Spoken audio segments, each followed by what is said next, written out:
So அந்த மாதிரி பெரிய சர்வேலன்ஸ் எல்லாம் பண்ணும்போது உங்களுக்கு ஃபிக்ஸ் தேவை. அதுக்கு வந்து நிறையா விஷயம் இன்புட் எடுக்கணும். ஸோ நீங்கள் படிக்க ஆரம்பிச்சு ஃபஸ்ட்டு எந்த இண்டஸ்ட்ரியில் அதில் வந்துட்டு எத்தனை ஓப்பனிங் எங்கெங்கெல்லாம், ஏன்னா இன்னைக்கு எங்கேயுமே ட்ரோன் யூஸ் பண்ணுறது இன்னைக்கு நீங்கள் ரொம்ப தெளிவாகி நான் இந்த இண்டஸ்ட்ரிக்குள்ள இந்த ட்ரோனை ரெடி பண்ணிட்டேன், நான் இதுக்குள்ளே போயிட்டேன் அப்படின்னு நீங்கள் உள்ளே போயிட்டீங்கன்னா ஒரு டைமில் எல்லோரும் லே ஆஃப் அந்த மாதிரி போகும்போது லைஃப் வந்து என்னடா அடுத்த கட்டோன்னு யோசிக்கும் போது நீங்கள் அங்கே வந்து ஒரு ஹையர் பொசிஷன். அப்போ வந்து என்னென்னா நீங்கள் உங்களை காப்பாற்றுங்க. இல்லை அப்படின்னா வேலை முடிச்சுன்னா உங்களுக்கு காப்பாற்ற முடியாது, ரொம்ப கஷ்டம். அதாவது உங்கள் அப்பா அம்மா வந்து சேர்த்து வச்சது இருக்கணும், இல்லை ஒரு இன்கம் ஜென்ரேட் ஆகிடுது. இல்லை அப்படின்னா நீங்கள் படிச்சுட்டு வர்ற காலத்தில் என்னோட காம்படிட் பண்ணுறதோட அவங்களோட தான் ஏஐ கூட காம்படிட் பண்ணும்போது நிறைய பேர். அதனால என்னென்னா இந்தியாவை பொறுத்தளவுக்கு சீக்கிரம் ரெகனைசேஷன் கிடைக்குது.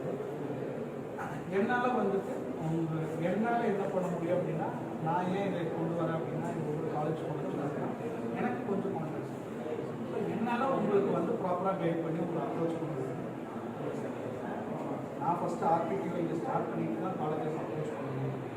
ஆர்பிடிஓ கோயம்புத்தூர் என்னோட எய்ம் வந்து கோயம்புத்தூர் தான் ஆர்பிடிஓ.